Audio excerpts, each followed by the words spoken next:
points to the overall situation here in terms of, especially if someone, let's say, has a continuous business, a continuing business that might be even 10 years old. Technology is changing exponentially. I mean, every day, every minute. Facebook could be something that might not be around 2 years from now. I mean, who knows?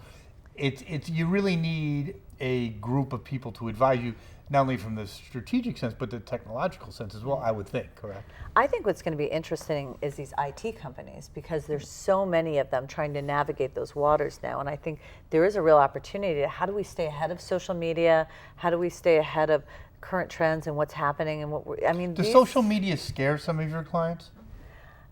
Yeah, absolutely. I think they get completely immersed in it. Or at least mystify them. What do I'm on Facebook, what do I do now? Actually there was a great book, I'm on LinkedIn, now what? Right. By Jason Alba, and it goes to the issue, yeah.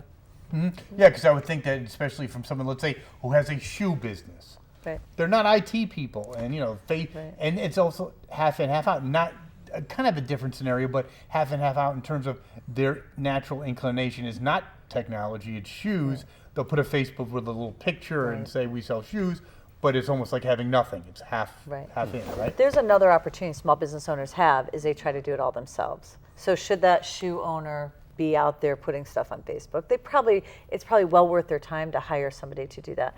The number one problem we hear from small business owners is they don't have enough time in their day. And the average business owner right now assesses their time's value at $500 an hour. So that means if I work from 5 to 6 o'clock, I will make another $500. But if I go home early, I've lost that money. And that mentality is very true. So trying to balance what you do as a business owner is really important, and really understanding what's worth it for you to do and what's not worth it to do, because you can get really lost in the sea of marketing. I mean, the game has changed. You don't put an ad in the paper anymore. That's interesting. It really bodes well for your organization, Small Business Connecticut, and that it is just there's absolutely no possible way someone can be good at everything. That is just humanly impossible. Mm-hmm. So you should spend or focus on the things you do well, right? Exactly. And what's most important. Mm-hmm. Exactly.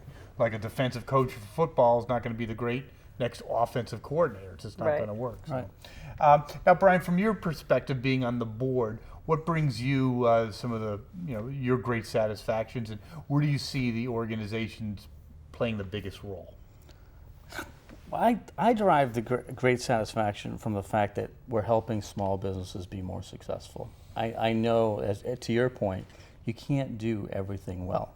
And I know that there's a market for this, and there's a real need for this in the community. So that's where I really derive my satisfaction from. Ultimately, I think the organization will become strong enough where the most successful companies in Connecticut are affiliated with Small Business Connecticut. I believe enough in the business model that will be the case. That's interesting. And for me, having just met the both of you, but when I go back some years, one of the things I believe, having interviewed 1,000 business people, is if you don't really believe in what you're doing, that is actually game. That's almost worse than half in, half out. Mm-hmm. Game over. If you're like, well, maybe I'm a decent marketer or something, what are you doing? So my point is, having listened and having conversations with the both of you, it seems obvious that you really believe in what you're doing. And how does that affect your approach, Colleen? Oh, how it does affect my approach. I think, this is for me. This is. You look at, I'm at that point in my life, I guess this is my legacy. I'm doing this because my mother and sister had businesses that failed, and this is a real opportunity to change lives for me. So my approach isn't about, if my approach was about money, honestly, we'd be $1,000 a month or $2,000 a month, because we certainly could warrant it based on what we're delivering. Mm-hmm. But it's not about that. This is about making a difference, and I think we have a real opportunity to do. I know we have a real opportunity to do that, and we are making a difference already. Mm-hmm. So. Could that be the new business model, Bill? As look at Occupy Wall Street and other things like that. Couldn't it be a scenario that your truly successful business really do have a caring approach, not philanthropic, but a caring approach? Why not? Again, if what you're doing is meeting a need, and there's a large enough demographic that has that need and wants to exchange value, money for time, expertise, whatever, resources, structure, then yeah, why not? And if you can do it and feel good about it, why not? I think that's even better. Besides, the feel good part, the IRS can't tax. There you go. There you go. And Brian, we talked about. I'm sorry, Brian. I mean, that was your area. You think so? We talked last week about differentiators. Could it be that with your organization, your passion and your belief in what you're doing could be one of your big differentiators, beyond the technical expertise, but the actual belief and passion you have in your business? Could that not be one of the differentiators? I think it is. I think we know why we're in business. We haven't forgotten about what our ultimate goal is, and our ultimate goal is to help small businesses achieve their greatest potential. And I think when you line up your why with your daily actions, we're enjoying what we're doing. It doesn't feel like work. Mm-hmm. Isn't that true for most people? I mean, it's hard to get there, but having interviewed so many people in terms of business people, that when you find your niche, that you really, there's the old adage that you really never do work a day in your life, do you? No. And it's unfortunate, isn't it, Colleen, that very few people actually realize that. I would say 1% if we were lucky, maybe 2, or whatever, that really wake up and say, not every day is Pollyannic, but basically I'm kind of psyched to go to work today. Yeah. That's an it's elusive very gift, true. isn't it? Mm-hmm. And I think sometimes people don't realize that they're missing it until they have it too. I was in corporate America for 23 years. I had amazing teams. I celebrate the fact that I promoted people, but at the end of the day, I didn't change their lives, and today we are. And I think when you're really making a difference and you really feel like you're having fun every day instead of working every day, it's like a.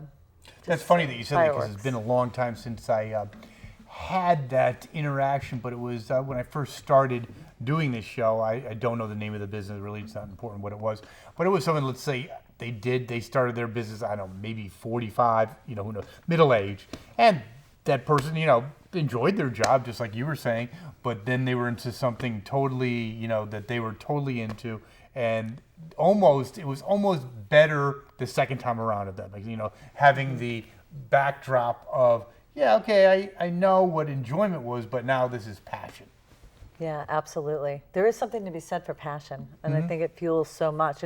And we were talking about that trough of sorrow, when your business is not, things don't go right and you don't have that great day, and that passion is what fuels you back up and rocket ships you and makes you reach out to people like Brian and Bill. To me, we're up against the, again, believe it or not, the show is concluding in the next several moments, but Colleen, you mentioned that last week in terms of that trough, that the little downtime that even the most successful entrepreneur business can encounter. That's what I think more than ever, having people by your side is really key. So Colleen, maybe for our viewers out there, we didn't get a chance to do it last week. If people would like more information on you and your organization, how can they do that? You can email info@smallbusinessct.com, or just go to our website. There's tons of opportunity at smallbusinessct.com, and we'd love to talk to you.